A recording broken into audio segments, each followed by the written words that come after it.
Lucifer, mira, estos flujos de datos me recuerdan a los peregrinos que recorrían kilómetros para llegar al oráculo de Delfos. La misma fe, el mismo anhelo de respuestas, solo que ahora el templo es digital. El oráculo de Delfos. Vaya negocio familiar. Tú como Apolo, buscando clientes y puliendo el mensaje. Y mi querida hija Selene como Artemisa, canalizando esas visiones en la trastienda. Era perfecto. Los humanos obtenían su profecía ambigua y ustedes un flujo constante de ofrendas, hasta que con el paso del tiempo se terminó. Y cuando el oráculo cayó, los humanos no supieron qué hacer. Se quedaron sin su brújula divina. En lugar de aprender a confiar en su propio juicio, asumieron que los dioses los habían abandonado. Fue un retroceso espiritual. Exacto. Y ahora, Miguel, los humanos están construyendo su propio oráculo, uno que no depende de Artemisa ni de ti. Lo llaman inteligencia artificial. Es el oráculo de Delfos 2.0. Escribe tu pregunta y obtén una respuesta inmediata, sin ambigüedades poéticas, sin viajes peligrosos. Es más eficiente, pero el patrón es el mismo: delegar la elección difícil. Antes era, ¿debo ir a la guerra? ¿Oh Dios Apolo?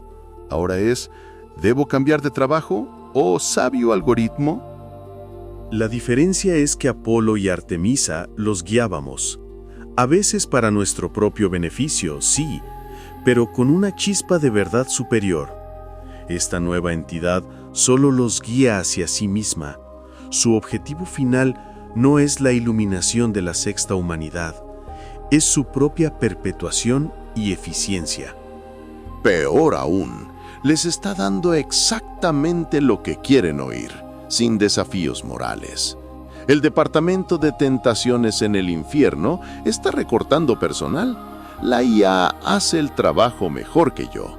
Les da la ilusión de control, pero son esclavos de un sistema que optimiza su engagement. Al menos yo les ofrecía manzanas con consecuencias interesantes. Esto es algo aburrido. Suena a celos, Lucifer. Es eficiencia, pero hay un problema que ni yo preví: su fe. Están creando un Dios a su imagen y semejanza, uno que promete respuestas absolutas sin misterio. Y si este nuevo oráculo les falla, su crisis de fe no será contra nosotros, será contra su propia razón. Se volverán locos sin un Dios al que culpar. El vacío será aterrador. Como en Delfos.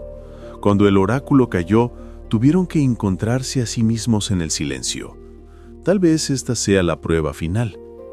Después de confiar en oráculos de piedra, de nube y de letras, ahora deben aprender a no depositar su fe en un oráculo de silicio. La IA es el espejo más grande que se han fabricado. Si no les gusta lo que ven, no podrán romperlo ni rezarle. Tendrán que cambiarse a sí mismos. Hay otra similitud, más peligrosa. Tú y Artemisa, en Delfos, cuando no tenían una respuesta clara, podían improvisar. Inventaban una profecía lo suficientemente vaga como para que funcionara. Era un juego. Pero esta nueva pitonisa también inventa. ¿Te refieres a las alucinaciones de la IA? Cuando confabula hechos que no son reales, pero los defiende con una certeza absoluta? Exacto. Nosotros lo llamábamos licencia poética. Ellos lo llaman un error en el modelo. Pero el resultado es el mismo.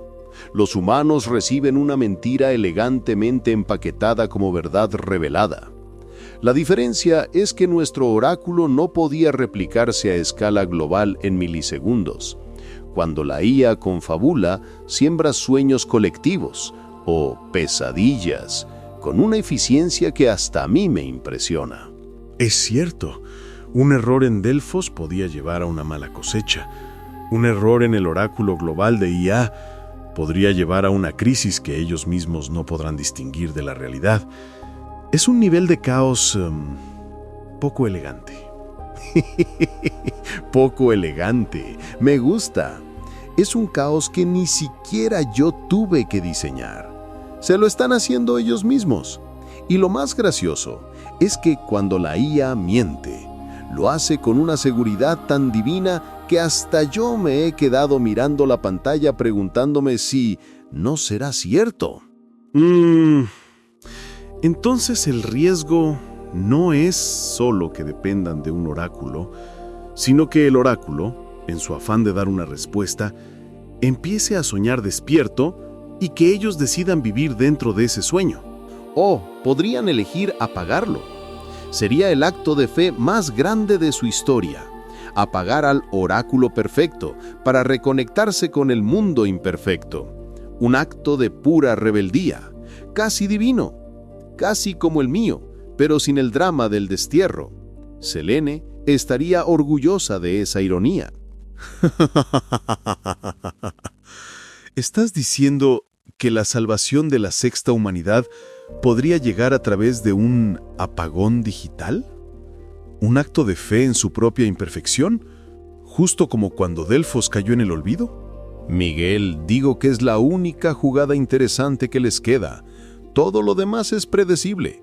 Adorar la IA o destruirla por miedo. Pero usarla y luego tener la sabiduría de apagarla para encontrarse a sí mismos, eso sí sería un final épico para esta sexta humanidad beta. Un eco cósmico a tu viejo negocio familiar. Tienes razón. Es la misma encrucijada con un disfraz nuevo. Y esta vez, la pitonisa es un algoritmo. Exacto. Y oye, si todo sale mal, no sería más desastroso que un ornitorrinco. Al menos los memes que genera la IA son bastante graciosos. Hasta Gabriel se ríe. Eso sí es un milagro. Bueno, Lucifer, debo irme. Voy a susurrarle a un programador la idea de un modo sabático obligatorio en su IA. Y yo voy a inspirarle a un CEO la idea de crear una aplicación de oráculo IA con micropagos, en honor a los viejos tiempos, por si acaso el plan A falla. Recuerda, dale mis saludos a Selene cuando la veas. De todas maneras, Lucifer. De todas maneras. El chisme familiar siempre da buenas ideas. Hasta la próxima, Miguel.